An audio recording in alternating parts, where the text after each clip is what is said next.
নমস্কাৰ ছুটি গল্প আসল মানুহ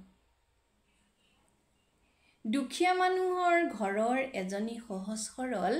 মিঠা বৰণীয়া ছোৱালী নাম তাইৰ শান্তি মাতৃ আৰু দুজনী কন্যা সন্তানৰ সৈতে এটি সৰু আৰু সুখী পৰিয়াল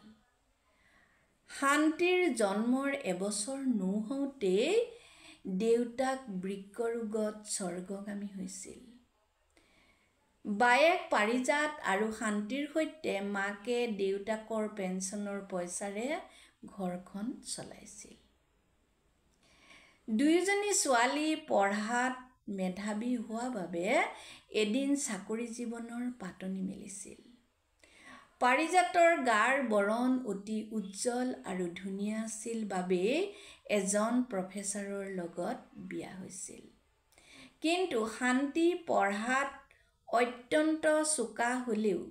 দেখাত মিঠা বৰণীয়া হোৱা বাবে সুন্দৰ মুখমণ্ডল হোৱা সত্ত্বেও মানুহে তাইক কোলা বুলি অনাদৰ কৰিছিল কলেজত পঢ়ি থাকোতে একেলগে পঢ়া এটা ধুনীয়া ল'ৰাই তাইক ভাল পোৱাৰ বাবে এদিন সিহঁতৰ বিয়া হ'ল চাকৰি কৰি ঘৰখন অতি পৰিপাটিকৈ তাই চলাইছিল এহাল সন্তানৰ মাতৃ হৈ সকলো দায়িত্ব অকলেই পালন কৰিব লগা হোৱা বাবে শান্তিয়ে তাইৰ স্বামীৰ ওচৰত অভিযোগ কৰিছিল কিন্তু অভিযোগৰ ফল যে ইমান তিতা হ'ব তাই ভবা নাছিল তুচ্ছ তাচ্ছিল্য কৰি তাইৰ স্বামীয়ে তাইক বহু কৰ্কট্টনা কৰিলে কিন্তু সদায় তাইৰ স্বামীয়ে তাইক বহুত ভাল পোৱাৰ অভিনয় কৰে দুখতে শান্তিয়ে ক'লে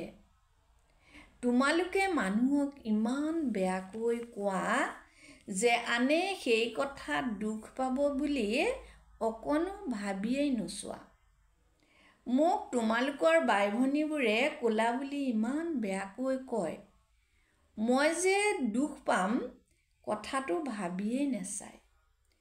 তেতিয়া শান্তিৰ স্বামীয়ে খঙত উগ্ৰমূৰ্তি ধৰি ক'লে ক'লাক ক'লা বুলি ক'লে কি লাজ পাব লাগে শান্তি আচৰিত হ'ল ইমান দিনে মানুহজনে তাইৰ মিঠা ৰংটো বহুত ভাল পায় বুলি যি অভিনয় কৰিছিল